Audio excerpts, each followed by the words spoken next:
CRDA నిర్మాణ పనులు శరవేగంగా జరుగుతున్నాయి.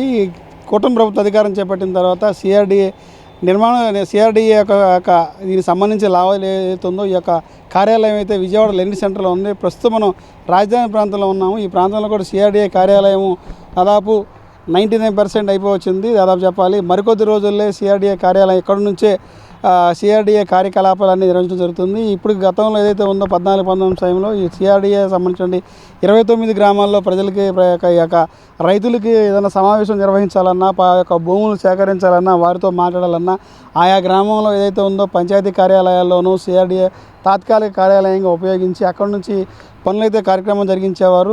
కార్యక్రమాలు నిర్వహించి వారితో సమావేశం అయ్యి ల్యాండ్ పూలింగ్కి సంబంధించిన భూముల విషయాల్లో వారితో మాట్లాడడం జరిగింది. వీటన్నిటికీ 29 గ్రామాల పరిధిలో ఉన్నటువంటి సిఆర్డీఏ నిర్మాణ పనులకు సంబంధించినటువంటి సిఆర్డీఏ అధికారులకు సంబంధించినటువంటి ఎవరైనా రావాలన్నా, కూర్చొని డిస్కస్ చేయాలన్నా, మాట్లాడాలన్నా విజయవాడ లెండి సెంటర్లో ఉన్నటువంటి కార్యాలయాన్ని తాత్కాలికంగా ఉపయోగించడం జరిగింది. ఇప్పుడు ఆ పరిస్థితి లేకుండా అమరావతి ప్రాంతంలోనే సిఆర్డీఏ కార్యాలయం నిర్మాణం పూర్తయితే ఇక్కడి యొక్క ప్రాంతంలోని రైతులు ఒక నమ్మకం ఏర్పడుతుంది, ఒక భరోసా ఉంటుందనే ఉద్దేశంతో ముఖ్యమంత్రి నారా చంద్రబాబు నాయుడు గారి యొక్క సిఆర్డీఏ కార్యాలయ పనులను శరవేగంగా పూర్తి చేస్తున్నారు.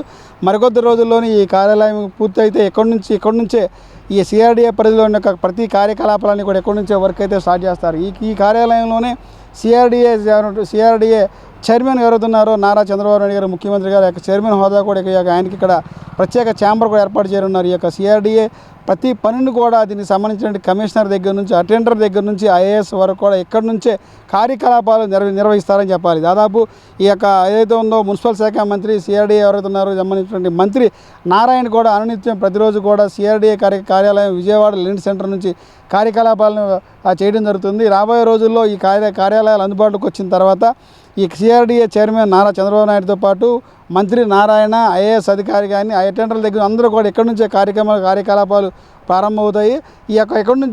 ఇక్కడి నుంచే ఈ రాజధాని పరిధిలో ఉన్నటువంటి ఈ యొక్క నిర్మాణాలు చేపట్టడం విషయంలో కానీ, రైతులతో మాట్లాడటంలో కానీ, రైతులకి ఏదన్నా పరిహారం ఇవ్వడంలో కానీ ఏ కార్యకలాపాలు చేయాలన్నా సిఆర్డీఏ ప్రతి అధికారి కూడా ఇక్కడ అందుబాటులో ఉంటారు. ఈ యొక్క రాష్ట్ర ప్రజలతో ఎలా అయితే ఒక భరోసా ఇస్తున్నారు, దాంతోపాటుగా 29 గ్రామాల ప్రజలు కూడా ఒక భరోసా ఇచ్చేందుకు, నమ్మకం కలిగించేందుకు అయితే ఈ యొక్క నిర్మాణం పూర్తయింది. రాబోయే రోజుల్లోనే ఈ యొక్క నిర్మాణం కూడా అందుబాటులోకి వస్తుంది. అప్పుడు ఈ ప్రాంతంలో ఏ పని కావాలన్నా, సిఆర్డీఏ పనులు కావాలంటే, అధికారులను కలవాలన్నా, ఈ సిఆర్డీఏ రైతులకు సంబంధించిన ఏదైనా పరిహారం రావాలన్నా, విజయవాడ రావాలంటే చాలా భారంగా అవుతుంది. ఆ పరిస్థితి లేకుండా ఈ అమరావతి ప్రాంతంలోనే ఈ యొక్క కార్యాలయం ఏర్పాటు చేయడం వల్ల ఎంతో ఉపయోగం ఉంటుందని చెప్పి కూడా రైతులైతే పేర్కొంటున్నారు. కెమెరామ్యాన్ నితిన్తో రాజ్ కమల్, S4 మీడియా, విజయవాడ నుంచి.